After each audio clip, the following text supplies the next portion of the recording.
Bom, pessoal, então hoje nós temos mais uma vez o grande prazer de receber nossos colegas aqui para mais uma reunião. Apesar do tempo não ter ajudado muito, a gente já antecipadamente agradece a presença de todos, né? E porque hoje nós temos então a presença do advogado Fabrício Klein, que irá fazer uso da palavra depois. Também temos o Fernando Zingano, que é o presidente da Cabergs, que também provavelmente vai transmitir alguma mensagem aí para nós. Mas antes de começar, antes de passar a palavra aí para o Fabrício e para o Arre, até antes para o Arre, uma das coisas, depois da nossa reunião, todos estão convidados para nós irmos almoçar no terraço, tá? Então, já que todo mundo vamos. Então, se alguém por acaso não quiser ir, avisa por causa da nossa reserva, tá? Então, porque a gente está reservando lá o espaço para nós chegar e poder almoçar, tá? Antes de eu passar a palavra, hoje eu estou assim, realizando, vamos dizer, não sei se é um desejo. Faz anos já que eu vinha pensando num assunto aí, e hoje vai ser a coroação para mim, pelo menos. Hoje eu quero fazer uma entrega aqui, que eu fiz uma criação minha. Eu idealizei uma bandeira para a AFABAN, que a AFABAN ainda não tem bandeira. E como ela já existe há mais de 30 anos, então fui imaginando ela e criei esta bandeira. E aí eu quero fazer a entrega oficial ao nosso presidente.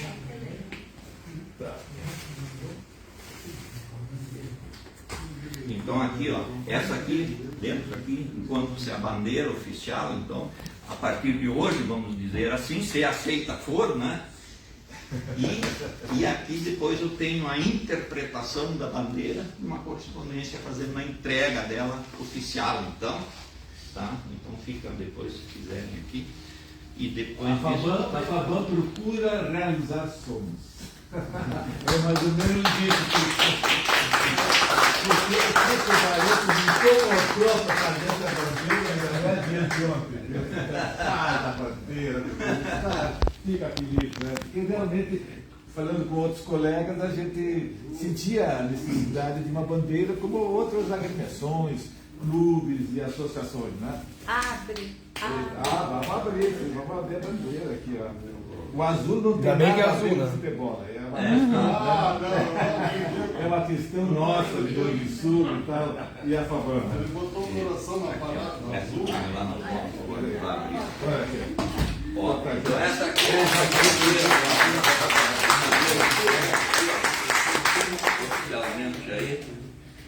então tem tudo que consta aqui, as palavras, o símbolo, coisa e tal, existe a interpretação, e eu vou fazer um resumo disso aí, depois vai ficar à disposição aí, quem tiver interesse. E então, por exemplo, tudo que eu coloquei nessa interpretação, já vou deixar claro que fui eu que escrevi, obviamente, mas foi pesquisado em diversas áreas, não é autoria minha tudo isso, né? Então, tem as fontes de pesquisa, que são o dicionário de símbolos, o site de significados, Augusto de Xavier, o Daniel Pompeu, o dicionário português, o Tédia, Cubo, ONG, e assim por diante. Então, assim, só para dizer mais ou menos o que significa a bandeira, então, o significado é um símbolo visual, né, representativo de toda e qualquer entidade constituída. Então, isso são as bandeiras, desde que reconhecida por outras entidades ou tradições. Então, uma bandeira não vem do nada, né? Então, a bandeira da FABAN, eu estou só no resumo do que projetando união, força e solidez, que são as palavras que constam, aspirando a representar a união de esforços de todos para a conquista de uma entidade cada dia mais forte, sólida e compromissada a alcançar os interesses de seus associados e dependentes. A bandeira traz a representação de um triângulo equilátero, como proteção de sua marca, cujos traços estão apoiados pela força do seu nome, pela união dos esforços de seus associados, dependentes, diretores e colaboradores, que dão origem à solidez que sustenta a FABAN. Oi, bom dia. Seja bem-vindo. Então, por exemplo, o significado da forma, então, do triângulo equilátero sempre esteve presente em culturas ao redor do mundo. O teorema de Pitágoras de Tales e outras diversas fórmulas matemáticas que são importantíssimas para o desenvolvimento do progresso da humanidade surgiram a partir dessa figura geométrica, o triângulo. Então, o triângulo é quando nasceu toda a parte da geometria, então, da matemática. Das palavras, força, em linguagem informal e em sentido figurado, o significado da palavra força assume o papel de sinônimo de ajuda, auxílio e contribuição, e é isso que significa quando presente na bandeira da FABAN. A união. A palavra união traduz o significado de reunir pessoas diferentes, de segmentos profissionais e pensamentos distintos, buscando uma unidade de entendimento para alcançar o bem comum a todos os seus integrantes. A solidez. É esse sentido que a palavra solidez assume, ou seja, uma associação sempre firme, fundada na força e na união de nossos associados, dependentes, diretores e colaboradores.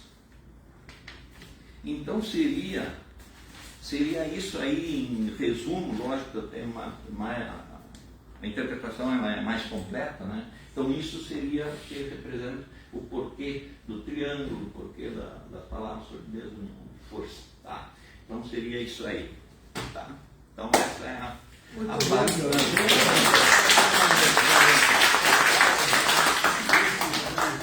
O senhor está de parabéns, já criou a nossa cartilha, que foi de muita valia, tanto para mim como para muita gente. E eu tinha me pedido, está na hora de fazer uma carteirinha com esse, no cantinho, a foto da bandeira, e do lado até cada um pode preencher em casa, no computador, o nome, no caso aposentado, e para usar, que eu mesmo viajei muito com a filha quando ela apresentava o teatro dela, encontrei muita gente no Rio, em outras capitais, e encontrei gente que era aqui de Porto Alegre, aposentado, e não tinha nada para mostrar. Então, acho de bastante valia, o senhor está de parabéns, o senhor tem contribuído muito para a FABAN. E vamos ver então se agora sai uma carteirinha simples. Tá? Muito obrigado pelas palavras de carinho aí. E inclusive isso aí já foi pauta nossa de diretoria aí sobre a carteirinha. Então vamos ver se a gente consegue dar seguimento na sua sugestão aí. Muito obrigado pela. Eu te passo então muito obrigado. A palavra, tá? Olhando o Fabrício hoje de manhã com o seu rostinho sorridente, né, e lembro dele com os seus 10 aninhos, né, e de lá para cá ele cresceu muito, né, está grande, forte, mas continua disposto e tal. E me fez lembrar assim, o meu início de carreira no banco, porque eu sou filho de Erechim, e a primeira agência foi lá em Erechim, e em seguidinho eu fui comissionado, mas a primeira transferência, aquela transferência traumática de sair da cidade, né, foi para Getúlio Vargas. E lá eu fui assumir a subgerência do banco. Eu tinha, lembro, lá uns 24 aninhos, 24 aninhos, né? E algum tempo depois eu fui conhecer o novo prefeito também de Getúlio Vargas. Era um outro garoto, de 20 e poucos aninhos. E o nome dele todos conhecem e admiram, é o doutor Odacir Claro. A gente fez uma amizade muito boa, forte por todos esses anos, né? E olhando aqui o Fernando, o nosso presidente da Cabernet, eu também lembro que entre a importância e as boas lembranças que o doutor Odacir Klein nos trouxe enquanto presidente do banco, uma delas, e talvez a que até hoje é mais sentida favoravelmente, foi a criação do nosso plano de saúde, atualmente a nossa Cabergas. Então, e quando isso há 30 anos agora, né? O primeiro encontro com o doutor nasceu uns 50 anos, eu estava brincando aí, a gente conta história com 50 anos, então arrepio na espinha. Né? Felizmente estamos contando histórias ainda, né? É um sinal, né? Então, há 30 anos atrás foi a Cabergas, né? E agora, atualmente, nós encontramos novamente, ou reencontramos novamente o menino Fabrício. Aqui a gente agradece pelo fato de poder vê-lo sorridente e dar um abraço, mas mais do que isso, nós agradecemos a chegada do advogado, doutor Fabrício, né, que vem trazer os seus conhecimentos de advogado em favor dos associados da AFABAN. Então, eu tenho todo o prazer de passar a palavra para o doutor Fabrício.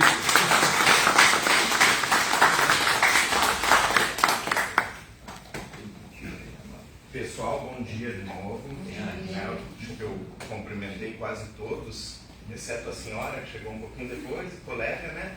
E o senhor ali, que quando chegou foi ovacionado, né? Eu até fiquei com inveja, que ele chegou sendo muito aplaudido, né?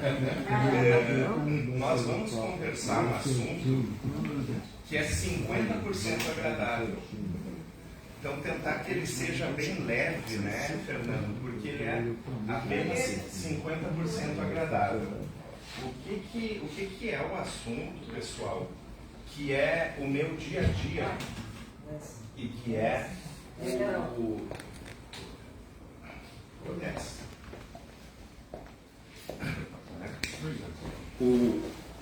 Então, o assunto assim que eu trabalho muito e que eu tomei a liberdade de procurar a direção, o presidente Arthur, para trazer para vocês como informação, né? Porque é um assunto que beneficia muitas pessoas, mas que infelizmente muitas pessoas não conhecem. Né? Estávamos ali no cafezinho, estava mencionando para o Fernando, né? Isso não é algo novo, não é algo inédito, não é algo complexo, obscuro, é algo que é bem claro, é um direito muito claro que as pessoas têm, mas que muitas e muitas vezes não conhecem, né? E por desconhecerem acabam, então, não exercendo. Tá? Essa questão com a qual eu trabalho é a isenção do imposto de renda em razão de determinadas doenças ou situações clínicas, condições que a pessoa muitas vezes já passou e superou. Tá? A primeira desinformação, Lamper, que acontece muito quanto a isso, tá? É que o pessoal sempre diz assim, é a isenção por doenças graves. E quando se diz que é por doenças graves, restringe. Né? A pessoa acha que é um grupo muito restrito, que é uma situação muito grave. Isso é generalizado, infelizmente. Para dar um exemplo concreto para vocês. No ano passado, o STJ, ou seja, um tribunal, né, o tribunal inclusive de maior hierarquia quanto a isso em nível nacional, ele colocou um informativo nas redes sociais e etc., né, sobre isso, com o bom propósito de esclarecer. Só que esse informativo começava com uma pessoa na cama do hospital, com uma medicação intravenosa e monitoramento cardíaco. Quem está assistindo pensa, isso não é para mim, né? Isso felizmente não é para mim. Mas na verdade, o critério para se ter essa isenção, em termos clínicos, não é necessariamente uma doença grave. Tá? Eu vou explicar isso bem detalhadinho para vocês hoje, porque isso abarca uma série de situações e, portanto, pode beneficiar algum conhecido, algum parente, alguém da relação de vocês. Né? Além disso, existe um outro critério. Então, eu vou começar pelo mais simples. A pessoa tem que atender, né, Lambert, 2 critérios para ter o direito a essa isenção e, a depender da situação, também pode ter uma restituição. Tá? Então, o primeiro ponto, assim, isso é um direito, isso está na lei. Tá? Consta na Lei 7.713, que é uma lei federal sobre o imposto de renda. No artigo 6º, inciso 14, a pessoa que atende 2 requisitos tem direito à isenção. primeiro requisito, pelo que eu compreendi aqui, fora a Núbia, o Fernando e eu, todos atendem, tá? O primeiro requisito é que a pessoa seja aposentado ou pensionista, né?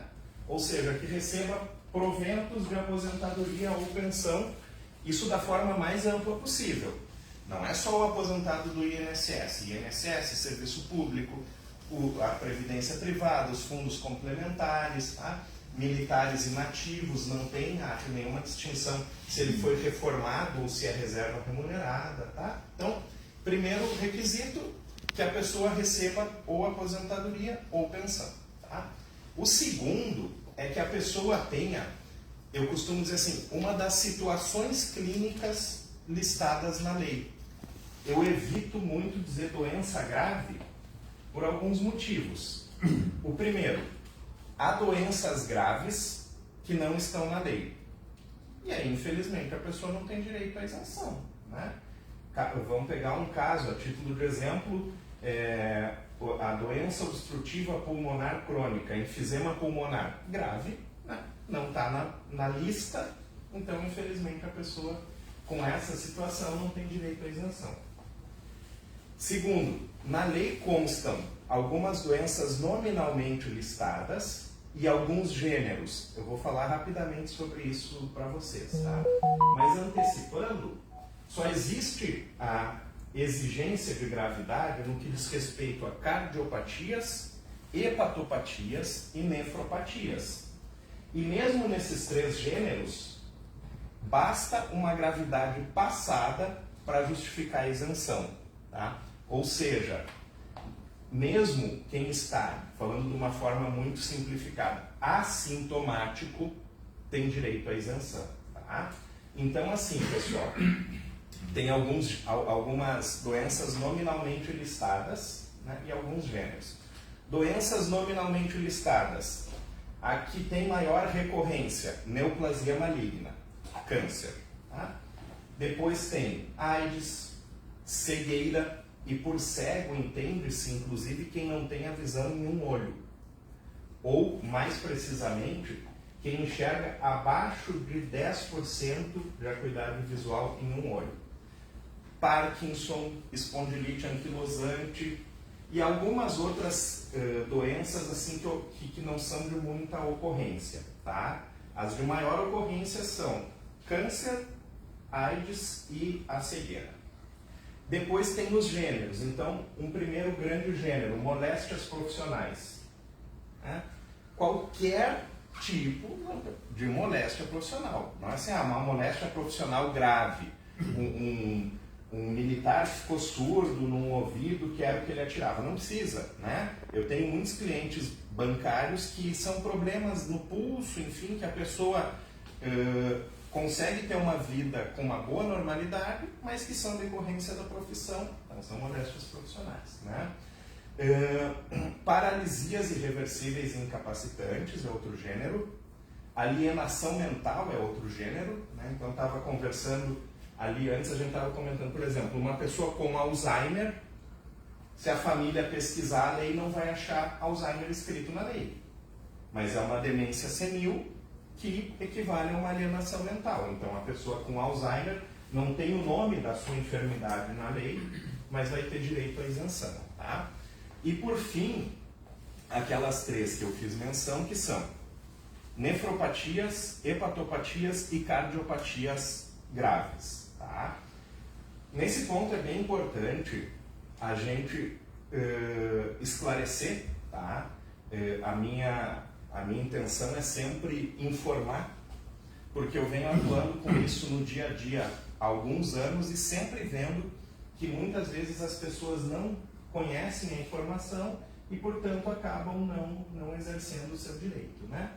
Então, vou esclarecer um pouquinho para vocês como é que é essa situação para configurar, tá?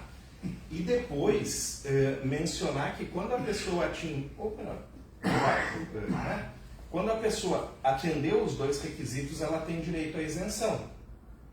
Portanto, se ela não pediu a isenção desde o início, ela vai ter também uma restituição, tá? Bom, como eu mencionei para vocês há pouquinho, a pessoa que está assintomática tem direito à isenção. Tá? Isso por força de uma súmula do STJ, que é o tribunal de maior hierarquia quanto a isso. Então, como é uma súmula, é uma decisão definitiva do STJ, que todos os outros tribunais e juízes devem seguir. Né? Ela diz de forma muito simplificada, não exigem sintomas contemporâneos para se reconhecer a isenção. Então, os casos clássicos. Quem tem HIV hoje, felizmente, devido ao avanço da medicina, está assintomático. Tá? E vai ter direito à isenção. Quem, porventura, passou por uma neoplasia maligna, um câncer, e importante assim, de qualquer espécie. Muitas vezes as pessoas perguntam, pode ter o câncer de pele, né? Tá dentro disso? Tá, todo e qualquer tipo, né? Então, quem passou por uma neoplasia e está, por assim dizer, curado, né? Existe a discussão médica sobre a cura definitiva ou não, mas mesmo a pessoa que não teve nenhuma recidiva, nada do tipo, ela tem direito à isenção. Tá? Exemplificando para vocês, tem casos assim, que a pessoa teve neoplasia há 20 anos atrás, né? E ela pleiteou a isenção 20 anos depois e tornou-se isenta sem problema nenhum. Tá? E, por fim, o caso das cardiopatias. Tá? O que acontece no caso das cardiopatias? Muitas vezes a pessoa passa por uma intervenção cirúrgica que faz com que ela fique compensada ou estabilizada. Né? Então, é muito habitual, isso acontece muito, tá? Que o cardiologista que acompanha a pessoa, se ela perguntar, doutor, eu tenho uma cardiopatia grave, ele diga, não tem. Isso acontece muito. Por quê? Porque o cardiologista está pensando, dona Cel, no bem-estar e no tratamento daquela pessoa. Né? Mas assim, fez aqui, né, vamos imaginar, uma inserção de stent em razão de uma angina instável, né? E agora está com a sua capacidade funcional restabelecida, né? Mas, por exemplo, essa pessoa toma medicamentos em caráter contínuo, né? Se parar de tomar esses medicamentos, a conta é caríssima, né? Segundo, a pessoa naquele momento da angina, né? Ou até mesmo do infarto, ela fez um procedimento cirúrgico invasivo com risco de vida. Ninguém faz isso de graça, por querer. Né? Por querer, entende? Então, no caso das cardiopatias graves, o que ocorre? Existem algumas espécies, sobretudo congênitas, que são graves pela condição, né, latente em si, mas existe essa situação em que a pessoa passou por um episódio há 5, há 10, há 8 anos, né, não importa, compensou isso, estabilizou isso com o procedimento cirúrgico, mesmo assim ela tem direito à isenção. Tá? Bom, desde o momento em que a pessoa então atendeu esses dois requisitos, ela tem direito à isenção. Se ela porventura não fez esse pedido, né, desconhecia, ela vai ter direito então também à restituição dos valores que ela pagou de imposto de renda. Porém, infelizmente, essa restituição se limita aos últimos 5 anos. Né? Por que eu levo, pessoal, muito a sério essa ideia de dar essa informação à sociedade para ajudar as pessoas? Tá? Porque a minha experiência demonstra o seguinte, o meu público, felizmente, é um público de alto nível. São pessoas como vocês. Tá? E em cerca de 50% dos casos que eu atendo, a pessoa teria direito à isenção há mais de 5 anos. Ou seja, ela não vai conseguir receber o retroativo total. Né?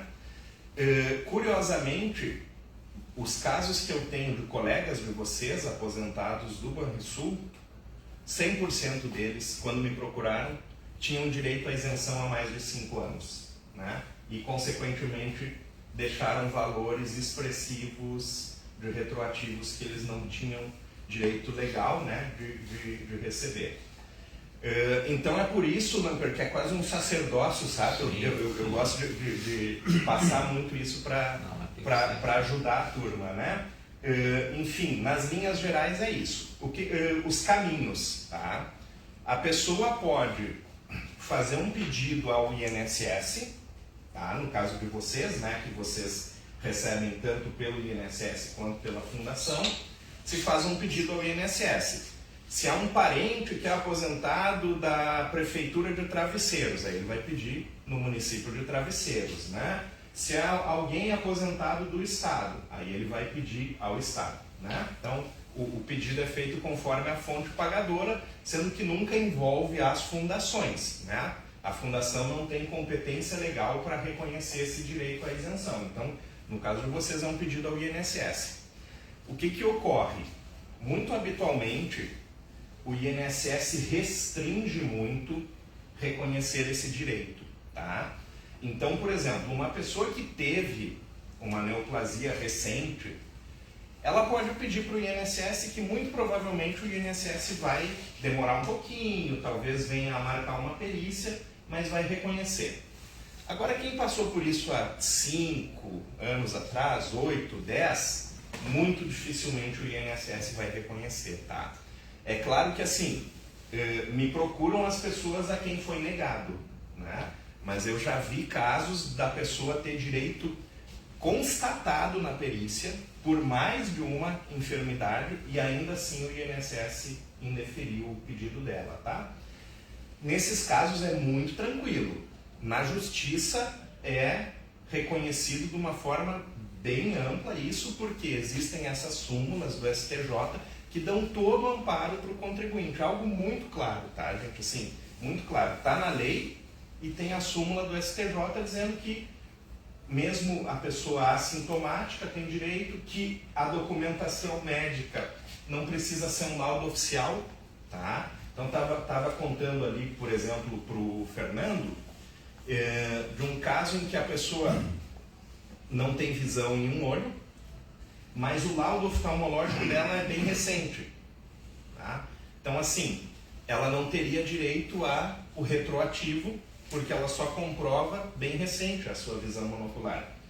Mas ela tem uma CNH de 10 anos atrás, que foi registrada a visão monocular, né? Então, o laudo médico comprova a visão monocular e aquela CNH comprova que isso é uma condição que pelo menos há 10 anos já estava presente, né? Então, no âmbito da justiça, o judiciário quer ajudar, não quer problematizar. Reconhece qualquer tipo de documentação, claro, né? Uma documentação idônea que comprove, né? Reconhece qualquer tipo de documentação e não exige a gravidade. Essa questão da gravidade está superada. A gravidade a qualquer momento, né? Posso fazer claro. um pouquinho? Claro. Até tu estava falando, por exemplo, que o INSS provavelmente ele nega muitas, né, isenções. Um dos casos recorrentes que a gente sabe, não sei se tu citou, não prestei atenção, são, por exemplo, teve uma moléstia grave, lá um câncer, aí eles dão lá a isenção 5 anos. Tá. Depois dos 5 anos cortam e depois negam. Como é que fica esse... Perfeito. Essa pergunta é muito boa, Lamper, pelo seguinte, ela exemplifica, tá, que a conduta do INSS está incorreta. Tá? Pessoal, como é certo que não se exige sintoma contemporâneo, isso é certo. Tá? A PGFN, que é a Procuradoria-Geral da Fazenda Nacional, que é quem representa a União nesses processos, tá? Um processo, porventura, de algum de vocês, ele seria um processo judicial contra a União, né?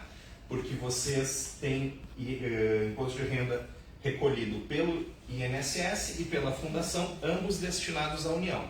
Então, quem responde esse processo é a União, não é a Fundação, não é o INSS, tá? A Procuradoria-Geral da Fazenda Nacional, que é o órgão especializado da União para essa representação processual, ela tem um ato declaratório do ano de 2016, tá? Que diz assim, ó, não se exigem sintomas contemporâneos da doença, então, todo e qualquer âmbito da administração pública que tenha um pedido deve, né, atender esse pedido, mesmo que seja uma condição pregressa. E ela tem um outro ato administrativo, esse específico com relação ao INSS, determinando que não deveria nem existir o campo validade do laudo, tá? Só que eles nunca adequaram o formulário. E como eles nunca adequaram o formulário, se coloquem no calçado do médico, né? Se eu sou um médico perito, tá? Eu estou preenchendo um formulário, esse formulário tem um campo validade, eu vou botar meu carimbo e minha assinatura, eu tenho que preencher isso ali, né? Então, e ali entra essa percepção do médico que não sabe que o assintomático tem direito e que não sabe que deveria ser aposta uma validade. E ele vai, então, de acordo com a área dele, que é a medicina, colocar uma validade, tá? Se resolve judicialmente, tá? Então, assim, quem teve a isenção concedida com uma data de validade pré-determinada, depois dessa data se resolve, tá? Tem exemplos positivos, vou mencionar para vocês. Por exemplo, aqui no município de Novo Hamburgo, tá? Eles têm um instituto próprio, né, de previdência, se chama IPAZEM, tá? O IPAZEM antigamente deferia a isenção nos casos de neoplasia com prazo determinado e agora eles já se adequaram e não fazem essa limitação, que é uma limitação, né, dona Silvia, vamos dizer assim, ao fim e ao cabo, do direito da pessoa, né? Porque essa isenção ela é vitalícia e enfim, sem nenhuma restrição. Djalma, tá louco para falar, Djalma? Não. Não? Tá entendido? Tá entendido. Ah, então tá. Beleza. Depois eu vou falar com o doutor. Tranquilo, Isso aí. maravilha. Tá bom? No meu caso, eles me deram 5 anos, me caçaram, terminou. Aí passaram 6 anos, uma advogada disse, não, só tem direito. Não sei se foi mal encaminhado, marcaram perícia, eu fui lá, botei fralda, fiz aquele, né? Me negaram. Depois eu vou... Isso foi em 2002, eu tive neoplasia de próstata. Tá. Maligna. Djalma... Tem o atestado médico, tem código da doença internacional, CID, certo. né? Se enquadram e eles negaram. Tá. Já que o senhor trouxe, né, trouxe todos os detalhes, vamos, né, assim, imaginar rapidinho, tá? O seu caso, o senhor hoje tem direito. O que acontece? Talvez tenha alguns empecilhos pelo que Tem já a sequela passou. também, né? Por Eles dizem cura, mas a sequela fica. mas tem um ponto importante que é o seguinte: infelizmente, a pessoa não tem direito a 2 processos. Então a gente tem que analisar aquele processo que já passou para ver, tá? O que foi posto ali, né? Se eventualmente existe uma condição posterior a 2002 que permita, tá? Um fato novo, né? Tá? É interessante dar uma olhadinha bem no detalhe, tá? Depois eu vou lhe ajudar nisso, tá? Não sei, pessoal, se eu consegui ser claro, ficou...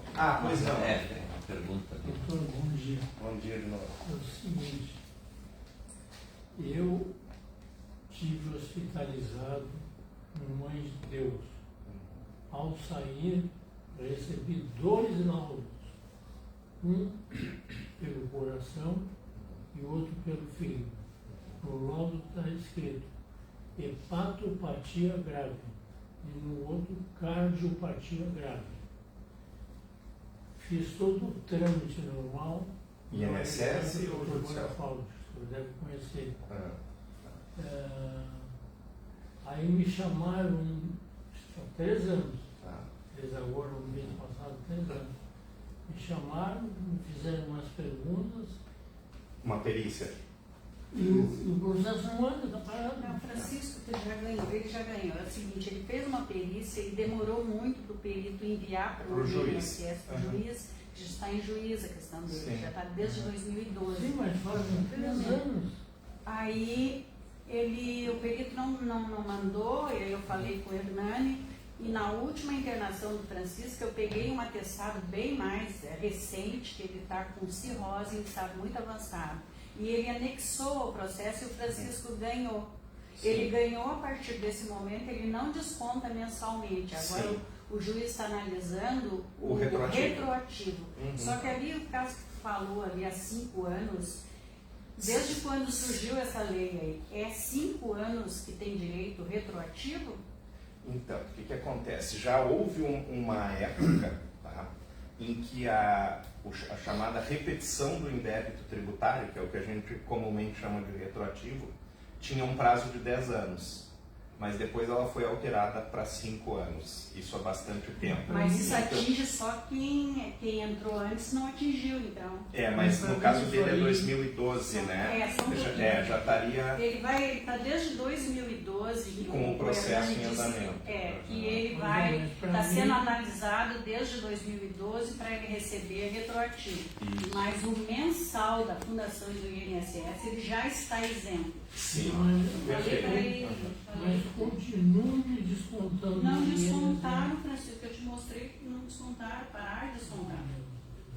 Bom, aí depois tem que olhar a documentação, né? Não. Olha a Então, documentação se for 2012 né? foi quando ele entrou. Isso. Então 2012 vai ganhar retroativo. Vamos só nesse ponto do retroativo, né? Se a situação de doença do senhor Francisco foi em 2012, Sim. o que acontece? Ele já era aposentado. Sim. Mas ele só teve a doença em 2012. Então, Não, a partir ele de antes. quando ele passa a ter direito? A partir da doença, tá? Né? Então, imagino eu, por exemplo, 2002. Agora, se a doença dele foi, digamos, em 2007, 8, 9, 10, 11, aí ele vai ter retroativos de 12 até 5 anos para trás. Estou discutindo que eu tive hospitalizado em julho há 3 anos atrás. Já tem 3 anos. Saí do hospital dia 27 de julho de 3 anos passados. E continuo me descontando ele assim. Não, já ganhou, Francisco. Tá, mas Eles estão tem analisando que agora o olhar isso aí. retroativo de Aí 2012. tem que Mas verificar. continuo me descontando. Mas aí Eu entrei até com os documentos na fundação. Deve ser em particular uma hora, né? Meu amigo, eu gostaria de saber o seguinte, eu realmente há muitos anos me trato de coração, hipertensão, diabetes, uma situação. Depois nós vamos lá na fundação. Esses últimos anos, tratamento contínuo, sim, tá? E começou a pandemia e eu não aguentei o isolamento. E aí sim, a pressão ficou lá em cima, a ansiedade. Dia 4 de junho de 2000 eu baixei e fiz uma cirurgia cardíaca que eles dão uma musculatura. Então, descontando, Daí, discute que eu te mostro. Continuei com mais remédios, enfim. Quando foi em 4 de dezembro, o coração começou a disparar de novo, entrou em colapso, entrei correndo e fiz a fibrilação atrial. Continuo em tratamento, o médico não conseguiu fazer tudo, porque eu fiquei 3 horas e meia, também tenho alergias.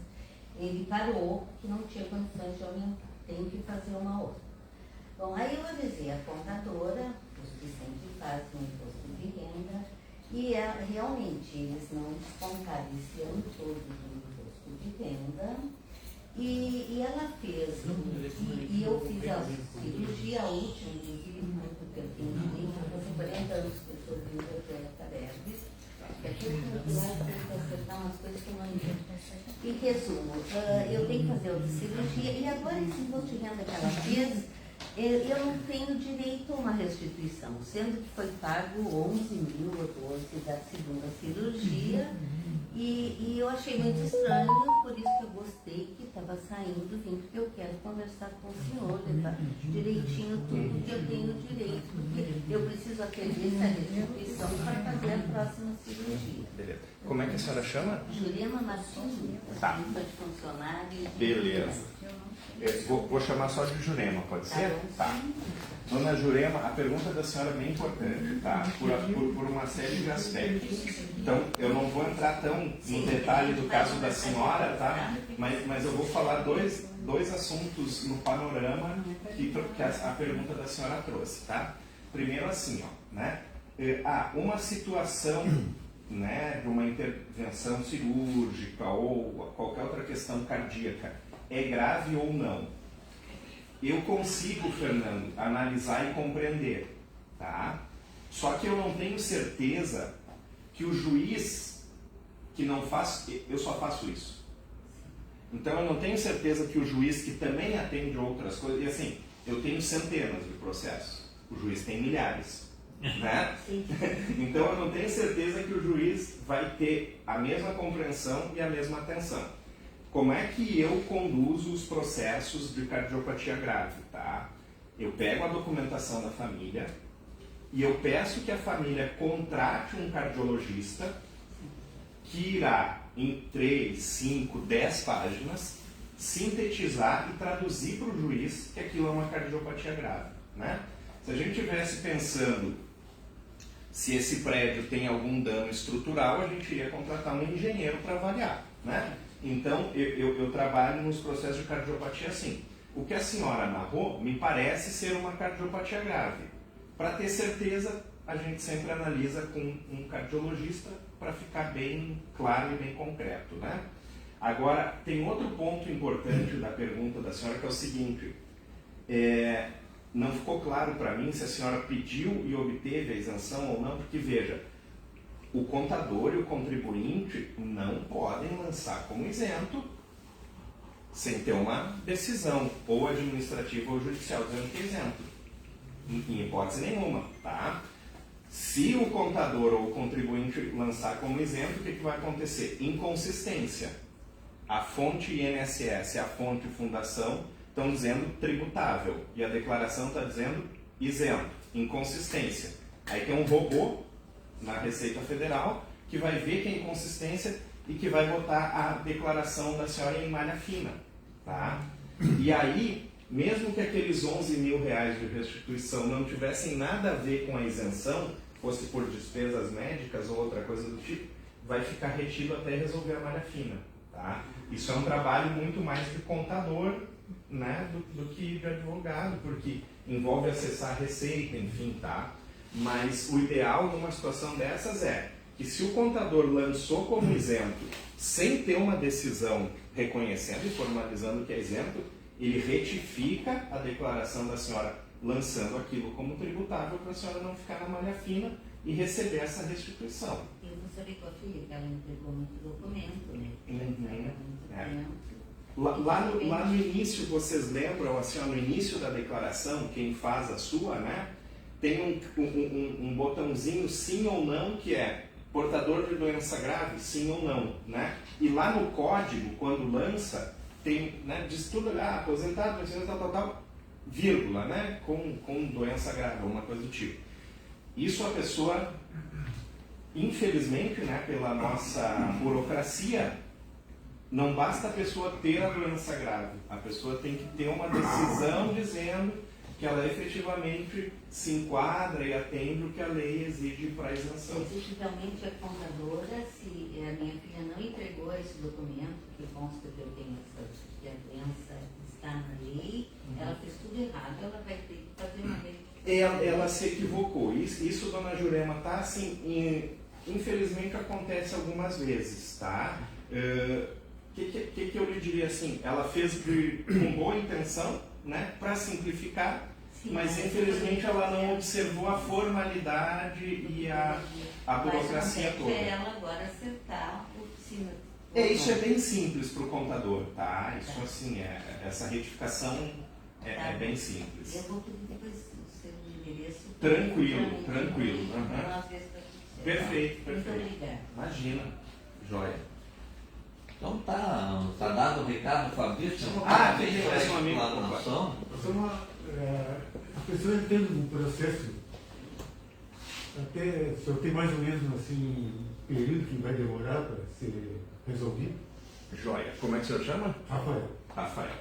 Rafael, é o seguinte, tá? Infelizmente, varia um pouquinho conforme a localidade, tá?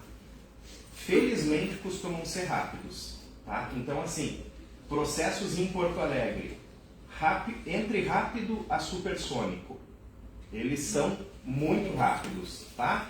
Tem um juiz aqui que já conhece bem isso, já sabe a matéria, já não tem dúvida, já tem, né? Assim como eu tenho o meu trabalho pré-pronto, ele tem o dele pré-pronto, né? Então, assim, aqui em Porto Alegre é mais do que rápido, é supersônico.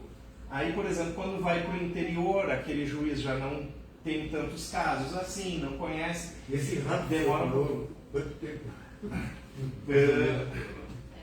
Olha, seu Rafael, existe, né? Importante pegar essa pergunta do senhor, porque aqui Porto Alegre é uma honrosa exceção, tá? Aqui é muito rápido.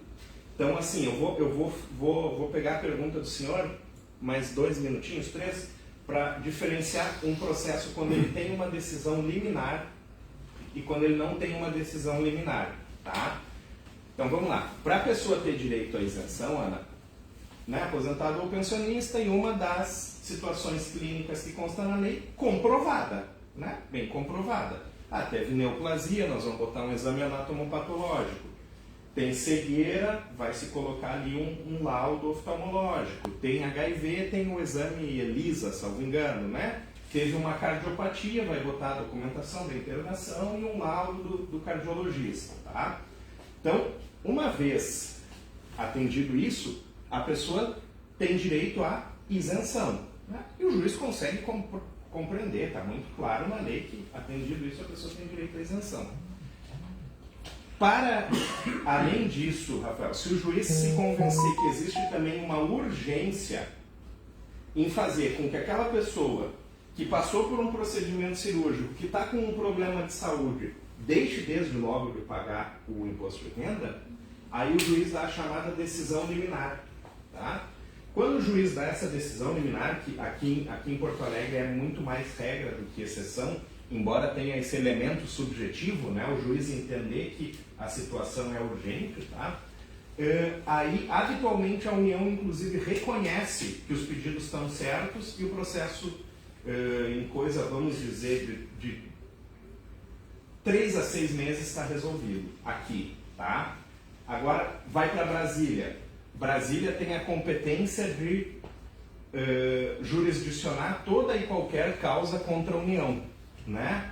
Se, por exemplo, a dona Jurema reside em Gramado, então o processo dela, ela pode escolher entre Gramado e Brasília. Se ela reside em Porto Alegre, ela pode escolher entre Porto Alegre e Brasília. Então Brasília tem um excesso, tem muitas varas, nossa, tem uma enormidade de varas federais, mas tem uma enormidade de processos. Então em Brasília demora a perder de vista, entende? Enquanto aqui é rapidíssimo, tá? E no interior um meio termo, em São Paulo um meio termo. Então esse elemento vamos dizer, da dinâmica do processo, ele depende se teve uma decisão liminar ou não, isso agiliza muito, e também onde está tramitando, tá? Não sei se é porque a gente costuma brincar quando o cliente faz essa pergunta, mas essa é a pergunta mais difícil que tem, né? Quanto tempo vai demorar, entende? Mas assim, pegando o que talvez seja aqui 80%, 90% de vocês, né? Em Porto Alegre é muito dinâmico, felizmente, assim, é exemplar, né? Em algo entre 3 a 6 meses, a fase 1 do processo está resolvida. Aí passa-se para a fase 2, né? Que é apurar o valor de retroativo, ver se esse valor vai ser um precatório ou não, enfim. Aí... Francisco levou 10 anos. Para receber o precatório. Não, para resolver agora. O retroativo. Não, o juiz decidir agora. É que o processo do seu Francisco, eu acho que... É 2012. Ele é, por exemplo, assim, eu não gravei o nome da senhora. Neuci. Ele é, por exemplo, anterior a essa súmula do STJ que dizia que o assintomático tem direito. Entende? Ele é de outro momento. A né? súmula é de que ano? É de 2018. Tá? 2018. O ato declaratório da PGFN, aquele que eu mencionei para vocês, é de 2016. Então, o processo do seu Francisco entrou numa época que ainda se tinha um pouco de, não vou dizer nebulosidade, mas de dúvida, sabe? Hoje o cenário está muito mais claro. E aí, como ele já está com uma decisão isentando e tal, eles estão...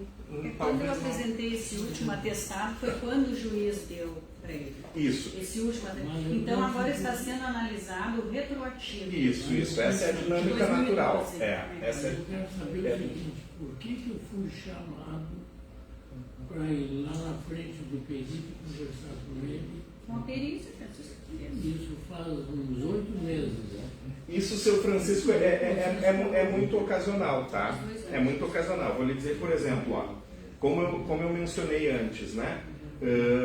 O dia que a gente conversou aqui, o presidente Arthur falou uma frase que eu achei muito boa. Ele disse assim, pô, tu tá chegando aqui dizendo que é um goleador que bota todas para dentro, mas só bate pênalti. Tá? Então, assim, ó, eu num processo de cardiopatia, embora eu entenda bem, eu só atuo com laudo de um cardiologista dizendo que a pessoa tem cardiopatia grave para submeter ao juiz. Mas eu tinha esse laudo. Sim, né? O que eu estou querendo dizer é o seguinte, tem formas de se conduzir o que está sendo comprovado, tá? O senhor tinha o laudo ali da saída da internação, talvez não fosse um médico com perícia nessa questão de concatenar o que aconteceu com a lei, entende? Então, assim, tem a ver também com como a pessoa comprova, né? Sim. E aí, como eu disse antes para vocês, eu me coloco no sapato do médico do INSS, né? Se eu vou preencher que tem validade ou não. Beleza. Da mesma forma, eu me coloco no sapato do juiz, né? Pô, essa documentação aqui está bem clara, está 100%, eu não tenho dúvida, eu não tenho nenhuma zona cinzenta, vou reconhecer. Se eu sou médico, se eu sou juiz e estou em dúvida, eu vou chamar uma perícia, né? Se a prova não foi conduzida do melhor modo, eu vou chamar uma perícia, porque eu vou dizer assim, o perito reconheceu, o perito do juízo, então eu assino embaixo, né? Então isso acontece por vezes. Veja bem, eu tenho esse problema hepático há 33 anos. Em 33 que nasceu. Isso. Eu, em 1912, por minha conta, requeri isso aí. Negaram. Eu recorri. Quando eu fui chamado para ser examinado pelo perito, o cara olhou para mim e deu uma risada. Era o mesmo perito. Em primeiro lugar, ele não ia mudar de opinião. Ele já tinha negado, ele negou de novo. Aí eu fiz uma besteira, eu devia ter vindo aqui na FAPAM, procurado um advogado que faleceu, era advogado naquela época, e tem entrado no juízo. É que eu não estava acompanhando antes, que eu estava trabalhando quando ele apresentava esses atestados, que era assim mais simplificado, era um atestado Como mais. trabalhando, você não liga, né? No momento que eu apresentei esse último atestado que eu pedi para a médica, o problema de cirrose, foi quando ele anexou o processo e o juiz assinou e deu. Eles entraram com a liminar e ele ganhou já. Uma então, questão analisando que eu, agora o retroativo, só que ele já ganhou. Uma questão que eu vou pegar o link aí com vocês, até, né, o Fernando pode contribuir aí bastante conosco, né, nessas questões. Quem sabe vamos... quem sabe assim, que eu vou passar e o Fernando vai querer dar uma mensagem ainda aí. Eu acho que está interessantíssimo a conversa. Vamos Fabrício, para não ficar tão extenso, né? Gostaria de expor o meu problema. Tá. Eu tenho 86 anos, há 10 anos, dia 7 de agosto, eu botei marca-passo. Tá? E há 25 anos eu infartei dentro do cardiologia. Tá? E aí o meu contador, o Clóvis, disse sobre a súmula do 627, né? Tá? Eu teria que pedir uma como é que se chama a pesquisa? Um laudo médico oficial. Um laudo médico através do INSS. E demoraria. Eu tenho direito? Tem direito. E como é que é o procedimento? Vamos lá, olha só. Vou pegar aqui e vou fazer uma junção, né, de tudo que vocês expuseram do caso dele e do seu caso, tá? E aí depois o Lamper me coloca sentado ali, né? Então tá, olha só. Gente, o que eu estava conversando com o Fernando, tá? Antes ali. Vocês fariam uma cirurgia cardíaca com um neurologista? Não. Não? Vocês extrairiam o siso com o dentista que bota aparelho? Não. Né? Tá? O que eu estava... Não é puxando a brasa para o meu assado, mas eu tenho que ser responsável ao conversar com vocês. Tá? O que eu estava falando ali com o Fernando? Muitas famílias, dona Silvia, me procuram depois que a pessoa faleceu, a pessoa que tinha direito. Tá? E aí o que acontece? A família pode ter direito à restituição, né? Vamos imaginar que a pessoa que faleceu estava interditada, então comprovada alienação mental, ou teve um câncer, né? A família pode ter direito à restituição. Mas o que me causa, né, espanto? Por que eles me procuram? Por um único motivo, porque o advogado do inventário não conhece isso e não orienta. Entende? Assim como pessoas me procuram vindas de um escritório previdenciário. Entende? Então, assim, o que acontece? Esse trabalho ele é muito técnico, né? Ele tem uma especialização para entregar o resultado melhor e, tanto quanto possível, da forma mais rápida. Né? O teu caso em específico, certo? Pelo relato, me parece ter direito, é uma situação que funciona como as situações de cardiopatia grave. A gente parte do documento que a pessoa tem em mãos. Tá? A documentação que a pessoa tiver em mãos, eu vou conversar e vou pedir, né, que vocês me autorizem a submeter a análise de um cardiologista. O cardiologista pode dar 3 possíveis respostas: sim, não, talvez. Se tiver no talvez, ele vai dizer: eu preciso mais isso, mais aquilo, mais aquele outro. Vocês vão providenciar, né? E ele vai fazer uma segunda análise. Depois da análise do cardiologista, ele produz um laudo e esse laudo comprova de forma clara para o juiz que a pessoa se enquadra em cardiopatia grave para fins de isenção, né? Então, no teu caso, os documentos existentes são suficientes porque a exigência de um laudo médico oficial, ela se limita aos pedidos administrativos. Nos processos judiciais tem uma outra súmula, que é a 598, também do STJ, que dispensa o laudo médico oficial. Tá? O que é muito correto, né? Porque imagina limitar que só se comprova algo com laudo médico oficial, né? Então, a documentação, por vezes, da própria internação, né? Eletrocardiogramas, etc., qualquer cardiologista consegue extrair dali que é uma situação de cardiopatia grave, né? Então, isso é muito importante, por quê?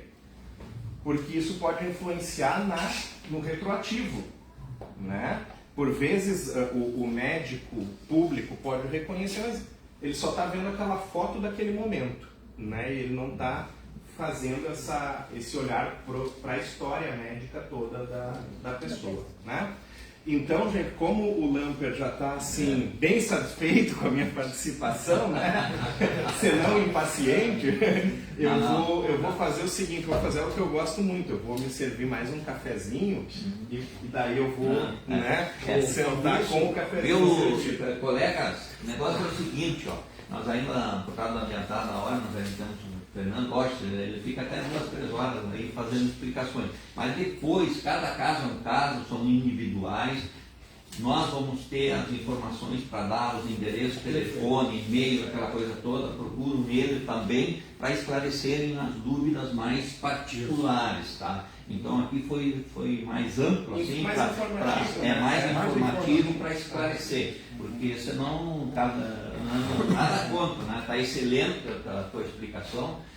Eu, por exemplo, até quero dizer que eu não conheço ele há 40 anos, mas mais de 10 anos a gente se conhece também. Uns 10 ou 15, né? Isso aí, também já se conhece, mas fazia muito tempo que a gente não se via, né? Então foi um prazer. Obrigado. E eu quero dizer que foi muito boa a tua estada aqui, excelente a tua explicação aí, e com certeza vai ter procuras aí, a gente vai estar à disposição aí, através da FABAN, para ajudar para chegar até aqui, tá? Maravilha, eu agradeço muito. Perfeito. Aí depois, e aí o Fernando vai querer dar uma mensagem. Fala, Paulo. Agora são, eu tenho aula agora. 20 para meio-dia. Então eu vou me retirar aí. Não, tudo bem. Fica à vontade, tá? Tá. Tá? Valeu. Tchau. Valeu. Então tá. O Fernando, então, o nosso presidente da E aí agora manda o teu recado aí para nós, Fernando. Esse aqui também, esse eu já conheço há 30 anos ou mais também. Agora essa cara de novinho, assim. Não, mas, pessoal, bom dia a todos, né? Acho que aqui a maioria de vocês eu já conheço quase assim pessoalmente, então não existe assim muito o que palestrar, muito o que falar, mas eu queria aproveitar aqui a presença do Fabrício aí, que nos brindou com bastante sabedoria aí em coisas que para nós às vezes é uma área difícil, né, da gente cruzar. E eu queria aproveitar assim, fazer um link aqui com o que a gente tem na Cabergas. Então tudo isso que ele apresentou, isso tudo assim está em lei, né? Isso tudo são direitos de vocês, assim como nós na Cabergas também temos assegurado o direito de vocês ao acesso à saúde, na nossa rede credenciada e tudo mais. O que a gente precisa sempre ter é a documentação em dia. Então toda essa documentação que vocês precisam muitas vezes para recorrer a um reembolso, para recorrer a uma situação que vocês não se sentiram bem atendidos, é interessante que vocês tenham isso tudo bem documentado, isso tudo bem, para que a comunicação, a conversa flua bem e que a gente consiga resolver os problemas. Não existe má vontade em resolver problema, como acredito que também não exista da justiça em reconhecer direitos. Nós também não temos essa dificuldade ou essa má vontade em reconhecer direitos que vocês têm nesse contrato que existe entre a necessidade de vocês e nós de prestarmos assistência à saúde. A questão da documentação, ela é muito importante, assim, até nos arquivos de vocês em casa.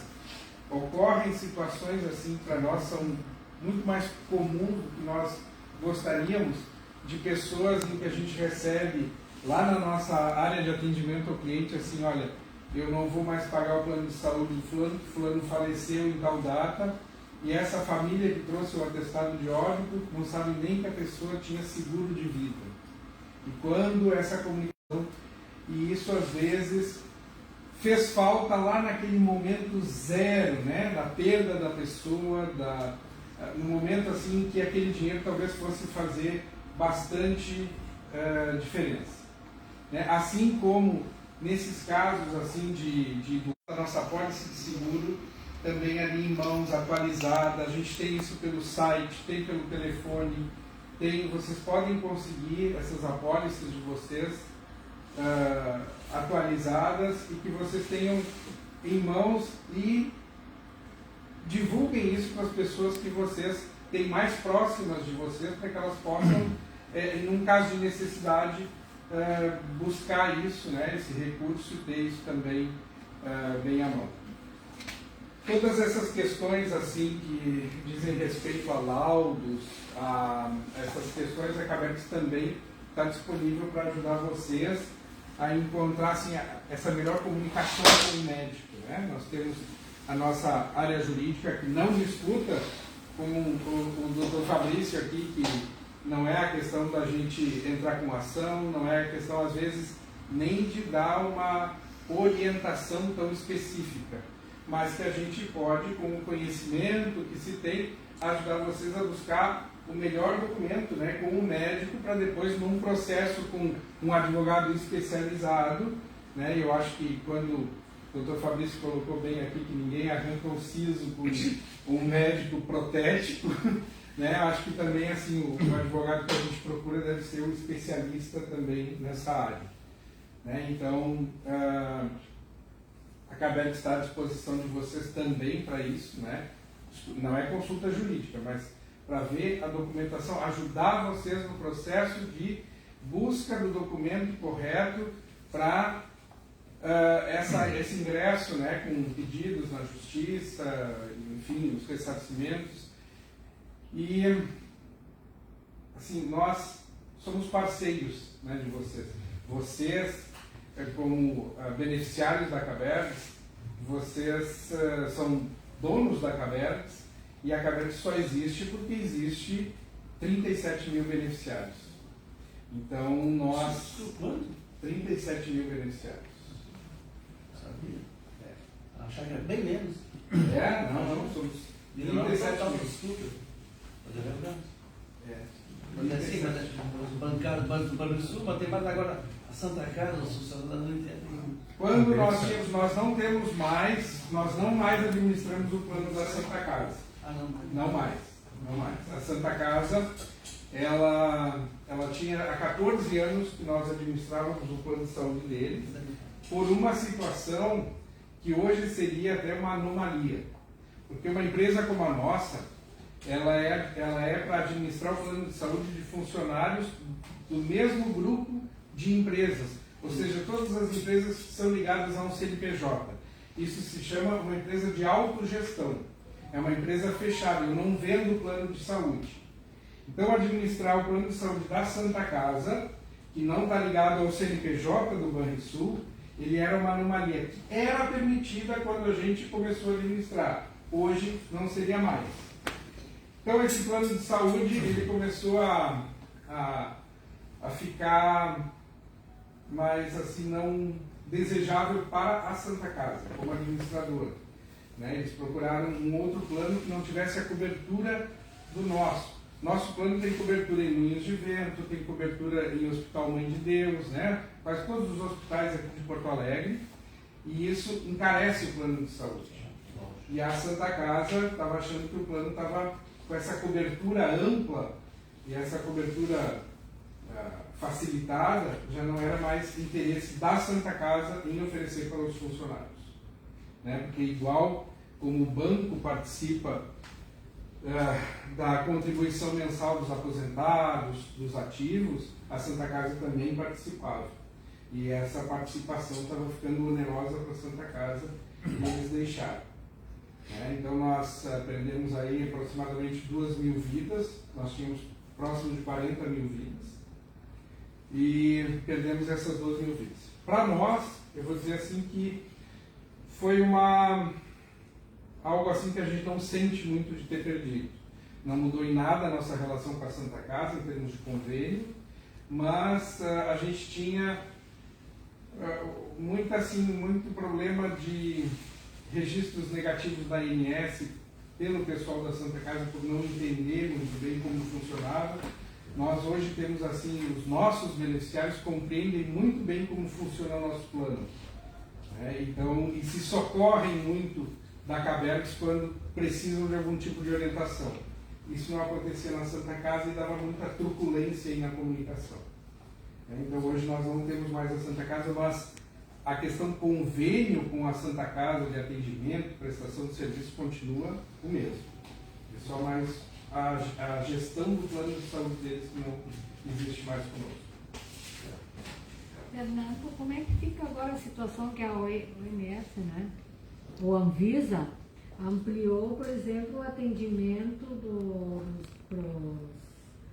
para aqueles tratamentos com psiquiatra, psicólogo, fisioterapia e tudo. Como é que a Cabergs vê isso ou está procedendo nesse caso? Já está implantado, já está valendo? Já está valendo desde o dia 1º de agosto. O que foi através assim, de uma lei, né, que passou por congresso e tudo mais, porque hoje é uma lei existente que a gente tem que cumprir, qualquer plano de saúde, independente da sua modalidade, tem que cumprir. Todos os tratamentos que são tratamentos psicológicos, tratamentos de fisioterapia, de fonoaudiologia, esses tratamentos não têm mais limitação de utilização. A senhora perguntou como é que nós vemos isso. Se a gente olha pela ótica de tratamento, eu acho isso muito bom. Sabe, a gente tem que dar o tratamento que a pessoa precisa. Eu acho que até um pós-pandemia deixou muito mais evidente assim, que a necessidade de um acompanhamento psicológico, né, de saúde mental, ele tem que ter uma maior frequência do que há 20 anos atrás os planos estabeleceram como quantidade ótima de consulta. Então, isso para nós, assim, se traduzir em saúde da pessoa, ok. A gente corre um risco muito grande, como plano de saúde, que é as ações assim, de pessoas não tão honestas, né? Tão honestas, profissionais, assim, que às vezes fazem a pessoa assinar vários tipos de guias ou várias consultas, né? E muitas vezes essas consultas nem foram realizadas.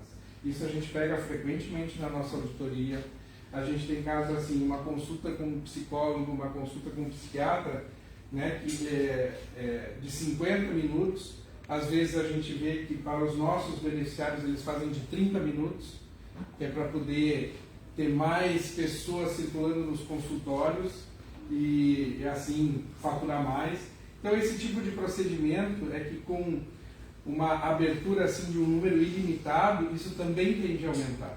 Se isso aumenta, aumenta a nossa despesa, aumenta a nossa sinistralidade e aumenta no preço lá no final do mês, que a gente não quer. A gente cuida muito assim dessa questão dos aumentos. A gente faz, para vocês terem uma ideia, a cada 2 anos a gente faz sempre o pedido para a nossa consultoria atuarial para ver a questão de preços, para ver tudo assim, a nossa tabela, né, de preços praticados, se ela está de acordo, se ela está de acordo com o futuro da nossa empresa também, que a gente tem preocupação com a sustentabilidade da nossa empresa. Então isso tudo a gente mantém sempre muito bem atualizado. Fala sobre, está colocando na sustentabilidade, não sei qual é o termo que eu deveria usar aí, antes, por exemplo, assim, qual é o período que a Caberx tem para se manter? Entendeu a minha pergunta? Sim, claro. Nós temos assim, ó, essa consultoria atuarial, sempre quando ela faz o seu trabalho, ela emite um relatório, e esse relatório ele dá a visão assim, de futuro da nossa empresa. Então nós tínhamos um relatório feito lá em 2014, em que a gente tinha um desequilíbrio operacional, né, que dava assim, uma sustentabilidade de 1 ano e meio para a nossa empresa. Né? 1 ano e meio desde que o banco nunca mais depositasse os valores que o banco deposita mensalmente, nem os beneficiários. A reserva financeira que nós tínhamos era uma reserva de pouco tempo. Né? Depois a gente conseguiu, com redução de custos que eu falo, nunca redução de tratamento, nunca redução de assistência à saúde, nunca negar alguma coisa em função de preço, não é isso. A gente negocia, preço a gente negocia com os hospitais, mas a gente nunca deixa de dar tratamento em função de preço. E a gente conseguiu recuperar, né, o nosso equilíbrio financeiro, nosso equilíbrio operacional, e hoje nós temos uma situação que dá 6 anos de vida para o nosso plano de saúde. Muito Ela bom. é uma situação que, assim, em termos de autogestão em saúde, ela é assim, muito diferente do que a gente vê em outras empresas como a nossa. Eu faço questão de até avisar para os colegas de que pelo tempo que eu era lá no Conselho Fiscal da Caberx, foi antes de você assumir ainda, a gente vibrou quando conseguiu chegar a 18 meses, um ano e tal. E me lembro que outras operadoras famosas só tinham para o mês seguinte, coisas assim, né? A coisa não é tão simples, né? Então, parabéns. Parabéns, né?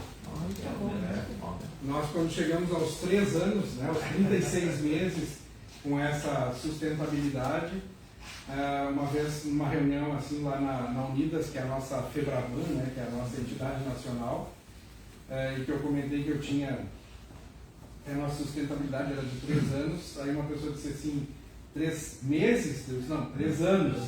Daí a gente disse assim, poxa, eu não chego a 2 meses na minha, e vocês têm 3 anos de sustentabilidade. Isso é interessante porque essa sustentabilidade toda, ela não vem apenas assim das nossas mensalidades e do que o banco contribui também. Ela vem muito do que a Caberx Seguros produz E a Cabernet Seguros, ela é 100% pertencente à Cabernet Saúde. Então, a Cabernet Saúde é dona de 100% da Cabernet Seguros. Tudo que ela produz de resultado, e que é um resultado muito bom, vem para o plano de saúde. Então, todo o resultado positivo incrementa o nosso plano de saúde. Esses benefícios que só a Cabernet tem, de, por exemplo, anestesia, né, de patrocinar anestesia, porque tem apólice de seguro, essas coisas todas, é algo que a gente vê assim, específico da nossa empresa, em benefício do titular, que tem apólice de seguro também, que chega às vezes até 100% da sua anestesia paga. Isso tudo é resultado ali do que é produzido. Então a gente tem nosso resultado operacional, pode ser positivo ou negativo, conforme a sinistralidade varia. A gente tem, por exemplo, os primeiros meses do ano, janeiro, fevereiro e março, que está todo mundo na praia, está todo mundo curtindo. Geralmente são meses superavitários. Ninguém fica doido. Maio, junho, julho são meses que a nossa sinistralidade aumenta muito, em função de inverno, né, e tudo mais. Então a gente tem essa oscilação. Lá no final do ano a gente vê se o resultado está positivo ou negativo, o operacional. Além disso, a gente tem as receitas financeiras, que é desse fundo todo que a gente tem, e as receitas patrimoniais, que são as oriundas lá da Cabernet Seguros. Então isso tudo faz com que a gente tenha esse plano forte, esse plano saudável, e que dá assim uma garantia aí de que as nossas vidas, a nossa saúde continua em tratamento. Essa questão de dar mais o pitaco, aí você falou em seguros, e olhando para o Glauco aí, eu lembro de o pai dele, quando era presidente lá da AFABAN, conseguiu em favor dos associados da AFABAN o direito de permanecer com os mesmos custos na pólice de seguro que temos ali da Icatu, hoje na Icatu, né, em função daquela mudança que houve na época, né, de que, de acordo com a idade, se ia aumentado o custo do prêmio. Né, então, e aí, então, aquela conquista foi feita pela FABAN através do pai do Glauco, né, o Alano, nosso querido Alano, mas há algum tempo atrás, e até quem tem isso aí, executivos da seguradora, vieram até nós até a Cabernet, em várias reuniões, né, e o pessoal queria ver se haveria a possibilidade de algum reajuste e tal, porque estava custoso para eles manter aquele direito conquistado pela justiça. Mas eu lembro que já disse para várias pessoas que registraram hoje, que naquela oportunidade a Cabernet tomou a iniciativa e junto à Fundação e ao Banco e manteve tranquilamente os nossos direitos adquiridos naquela oportunidade. Não parece, mas se tivéssemos que pagar, depois de uma certa idade, o custo do prêmio de acordo com a idade, olha, ia ficar muito pesado cada vez. Mais uma vez, fica registrado esse agradecimento pelo trabalho de vocês. Obrigado. Só emendando dentro. Não, desculpe, esse detalhe. Chega no inverno, verão, não. Nos últimos anos, eu tive com a minha família, agora em dezembro vou para a praia, não quero saber de nada, médico, dentista, só em março eu vejo como é que vai estar. Eu não adoeço no verão jamais. Agora eu continuo assim, o meu objetivo é não ser emendando no assunto do trabalho, das reuniões, né, que vocês apoiaram, a ideia, porque na última reunião que nós tivemos aqui, até tem colegas aqui que colocaram diversas dificuldades assim, encontradas junto com a Cabernet, e eu quero deixar registrado que eu e o Arri estivemos lá, falamos com o Fernando e com a outra diretora, a Lisiane, que nos receberam, onde nós abordamos todos os assuntos que fomos muito bem recebidos e deram explicação para tudo. Explicação é como dizer, né? Nos orientaram como é que realmente funciona a coisa. Meus parabéns sobre isso. Aí também tem colegas aqui que tiveram, que trouxeram demanda, sei lá, enfim. Aliás, somos recebidos a pão de queijo e... mais essa ainda. E uma outra coisa que o Fernando colocou aí sobre, desculpa, para emendar, sobre a família estar a par do que acontece vamos dizer assim, documentação. Dentro disso, a dona Jurema puxou a cartilha de orientação familiar. Essa cartilha não é para o aposentado ou associado nosso manter ela guardada. Isso tem que passar ela para alguém da família que tenha acesso quando há necessidade. Porque ali tem muitas coisas que explica isso aí também, orienta, né? Como proceder, como fazer. Então isso é importante também, ter conhecimento da família. Ou às vezes, se não se dá bem com a família, pode ser com o vizinho, né? Mas ainda assim, ó, dentro disso que o Arri falou, da questão de apólices de seguro, e como a Faban também tem uma corretora aqui, é importante assim a gente registrar que o que é o papel de um corretor de seguro. E eu acho que tem corretores de seguros, né, também que são registrados, né? Então, assim, o corretor de seguro é aquela figura que faz o meio de campo entre o segurado, que é o beneficiário final ali do seguro, e a seguradora. Né? Então ele faz isso, toda esse negócio que existe de seguro, ele é feito através sempre de um corretor de seguros. E qual a figura deste corretor de seguros? Né? É assegurar os direitos do segurado, porque o segurado ele é pequeno perto da grande seguradora. Então o corretor ele é sempre assim, o aliado do segurador. Ele não é uma figura contra a seguradora, não é isso. Né? Mas ele está sempre olhando pelos direitos, assim, e por quem é menos favorecido nessa relação entre o pequeno, ali, o singular, e o grande. Né? Mas volto a dizer, a figura do corretor de seguros nunca é contra o segurado, nem contra a seguradora. Ele só garante que os direitos sejam mantidos. Exatamente. Então, assim, nunca pensem, por exemplo, que a Cabelo Seguros, numa decisão dessas de ter que, como a gente teve condições de seguir assim o que foi acordado, né, numa decisão passada, uma decisão judicial de manter benefícios, a gente entendeu que este era o momento que a gente tinha que lutar em favor da manutenção desse benefício. Então a gente fez isso, não foi por uma questão de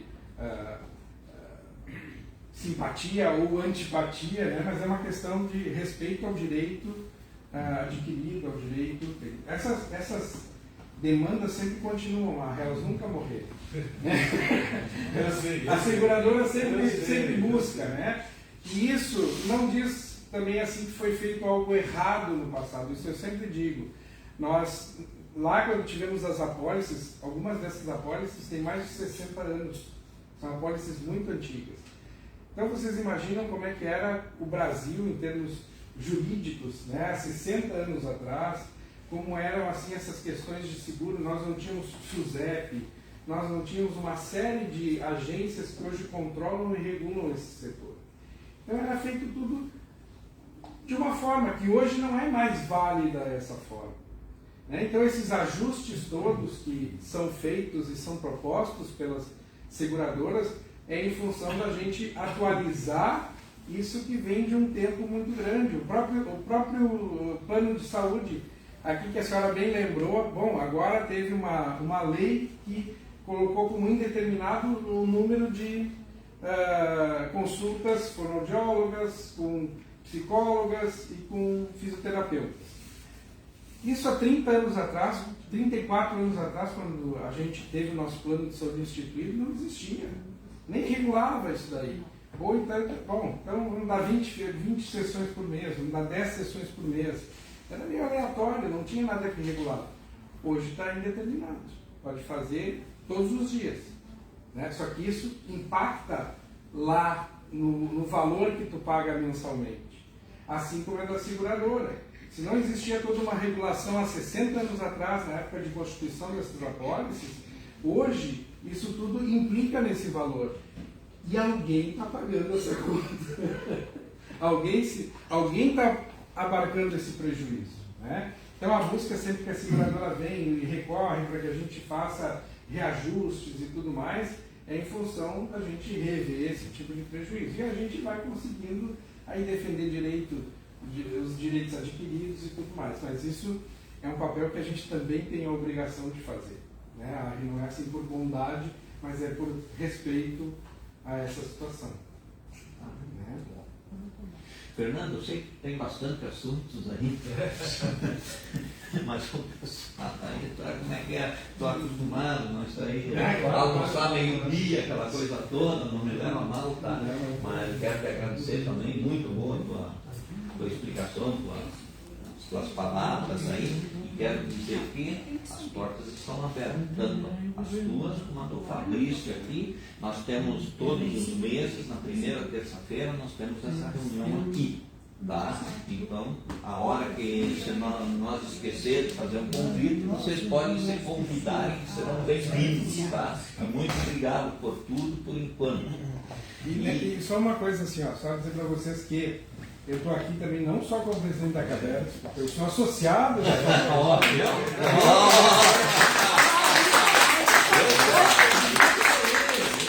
A diretora Lisiane também é associada. Também é associada. E a AFABAN não é só para aposentados, a AFABAN também é para interativa.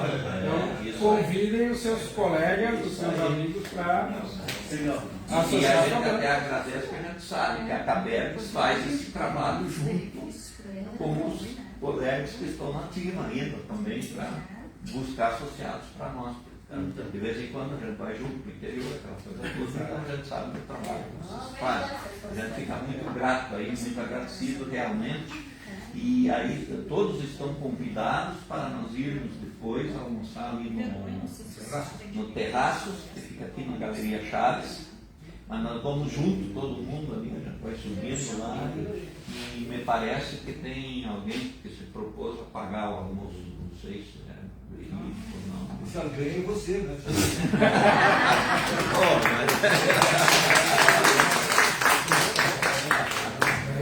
Então aí eu não sei se quer fazer uso da palavra, ou ele, vocês querem dar um encerramento, aí ficam à vontade, senão damos por encerrado o trabalho realmente. Com muita gratidão, a gente fica agradecido aí a presença de vocês. Só tenho a agradecer também, né? Porque, como eu mencionei, é um assunto 50% agradável apenas, né?